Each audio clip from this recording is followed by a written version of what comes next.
하세요. 저는 예정대로라면 5월 셋째 주 토요일에 결혼을 하는 여자입니다. 나이는 20대 중반이고요. 저보다 3살 많은 남자친구와는 반년 정도의 짧은 연애를 했습니다. 남자친구는 첫눈에 제게 반했다며 저에게 매달리다시피 하면서 애정 공세를 퍼부었어요. 덕분에 서로 알게 된 지 2달 만에 연인 사이가 되었고 그 이후로 반년 좀 넘는 연애를 했습니다. 사실 이렇게 빨리 결혼식을 올릴 생각은 없었는데 어느 날 갑자기 남자친구의 아버지가 곧 회사에서 명예퇴직을 하실 예정이라 하시면서 어차피 결혼할 거면 좀 일찍 하면 어떻겠냐고 하셨나 봐요. 그래도 현직에 있을 때 아들이 결혼식을 올리면 좋겠다고요. 솔직히 친정부모님은 이 부분을 굉장히 마음에 들어하지 않아 하셨지만 그래도 남자친구가 주말마다 찾아와서 인사드리고 노력한 결과 이렇게 속전속결로 결혼 준비를 하게 되었네요. 저는 대학교를 1년간 휴학하면서 공무원 시험을 준비했습니다. 그리고 그 이듬해 7급 공무원 시험에 합격할 수 있었어요. 그 이후로 처음엔 대학교는 취업계를 내고 일을 하면서 천천히 졸업을 할까 고민하다가 자퇴를 하는 쪽으로 마음을 정했습니다. 그 이유는 저희 집 경제 사정 때문이기도 했습니다. 아버지는 예전에 공사장에서 일을 하시다 무릎을 다치셨는데 제때 치료를 받지 못해서 지금도 거동이 불편하십니다. 그나마 어머니가 노래 강사로 동네 복지관이나 문화센터에서 수업을 하시면서 벌어오시는 수입으로 저희 세 식구가 생활을 하고 있었습니다. 그렇기에 공무원 시험까지 합격한 마당에 등록금을 쏟아부으면서 대학을 다녀야 할 이유가 없더라고요. 남자친구는 당시 보험회사를 다니며 보험 설계사로 일하고 있었고 모아둔 돈은 많이 없다고 하더라고요. 저 역시 이제 막 수험 생활을 끝내고 사회인이 되었으니 모아둔 돈이라곤 대학교 때 아르바이트를 하며 모은 몇백이 전부였죠. 둘의 사정을 이해하신 양가 부모님으로부터 최소한의 도움을 받아 허례허식 없이 결혼 준비를 시작했습니다. 집값과 예식장 비용까지 정확하게 반반으로 부담했기 때문에 큰 잡음이나 트러블은 없었고요. 하지만 지금 저는 파혼을 생각하고 있습니다. 그 이유는 바로 시모 때문이에요. 아니, 사실 시모만 문제겠어요. 그런 시모를 어떻게 하지 못하는 시부와 남편도 다 한통속이지요.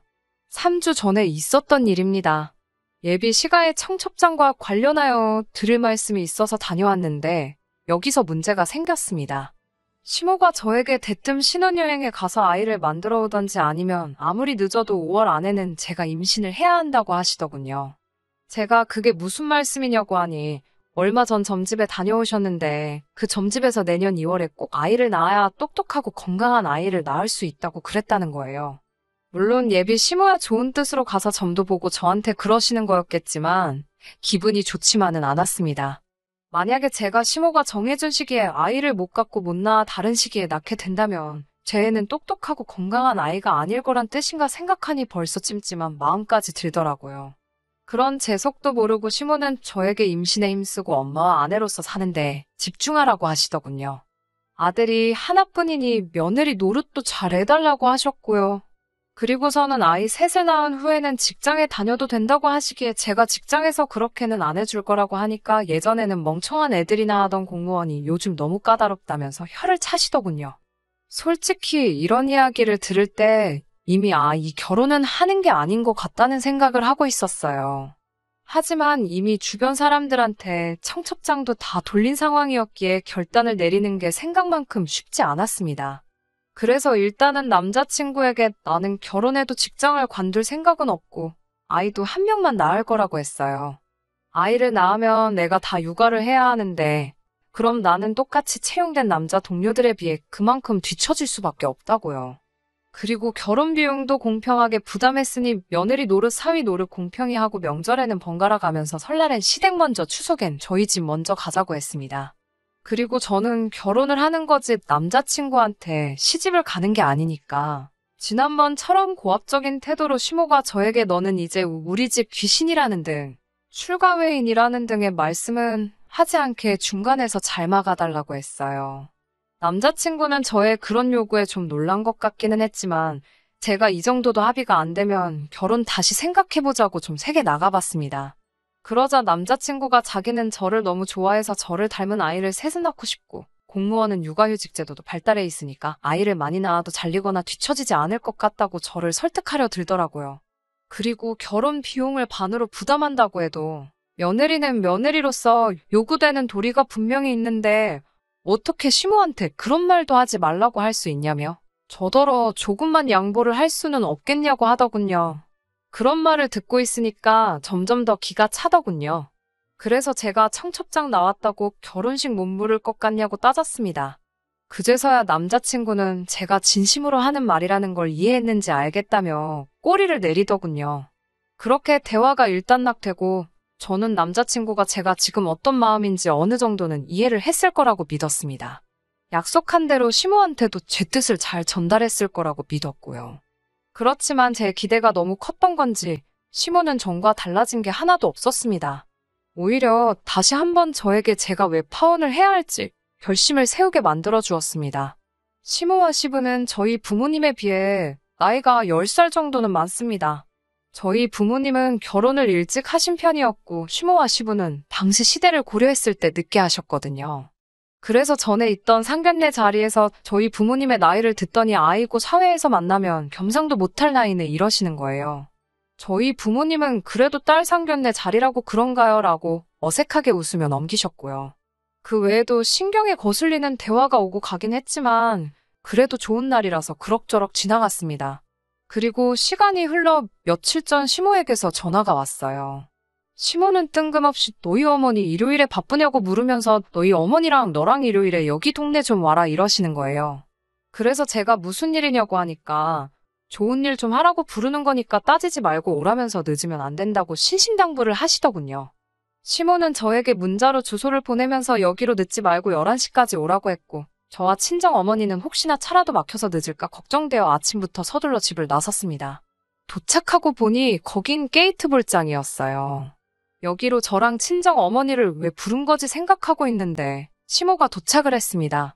안 늦게 잘 왔네 그러더니 저더러 오늘 여기서 게이트볼 경기도 하고 장기자랑도 하는 날이라고 그러시는 거예요. 저는 그때까지도 솔직히 시모가 무슨 이야기를 하려고 하는 건지 알 수가 없었습니다. 그런데 시모가 저희 어머니를 보면서 노래를 그렇게 잘한다면서 왔으니까 언니 오빠들 좋아하는 트로트 몇 개 좀 뽑고 가 분위기 좀 살리게 이러는 게 아니겠어요. 저희 어머니도 저도 너무 어이가 없고 놀라서 제가 시모한테 지금 이건 경우가 아니지 않냐고 따졌어요. 그러자 시모가 저더러 너는 제정신이냐면서 어떻게 며느리가 시모한테 말버릇이 그게 뭐냐고 그러는 거예요. 그러니까 저희 어머니도 나서서 아직 결혼도 안 시켰는데 무슨 며느리냐고 그러면서 그리고 네가 뭔데 나를 불러서 노래를 하라 말아야 나이를 먹으려면 곱게 먹어 그러시더군요. 그러니까 시모도 지지 않고 저희 어머니께 나이도 한참 어린 게 어디서 반말이냐면서 내가 너더러 공짜로 노래하랬냐고 돈 줄 거라고 그러는 거예요. 저희 어머니가 집구석에 돈이 얼마나 많다고 돈 타령이냐면서 그 돈으로 약이나 사 처먹고 정신 똑바로 차리고 살라며 악을 쓰시더군요. 이 모든 게 제가 그 모자란 인간이랑 결혼을 한다고 들어서 그런가 싶어 더 이상 단 1초도 더는 그곳에 머무르고 싶지 않았어요. 그래서 시모에게 나이값 좀 하시라고 소리를 치고 친정 어머니를 모시고 뛰쳐나왔습니다. 그 길로 남자친구에게 전화해서 너는 니네 엄마 때문에 죽어도 장가 못 갈 거라고 쏴붙이고 전화를 끊어버렸습니다. 무슨 영문인지 몰랐는지 남자친구는 몇 번이고 다시 전화를 걸더니 어느 순간 멈췄더라고요. 아마 지네 엄마한테 들었을 거예요. 집으로 돌아오는 차 안에서 아직도 분이 안 풀린 어머니를 보니 너무 죄송하더라고요.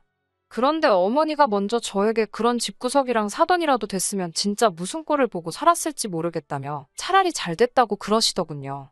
저도 그렇게 생각했고요.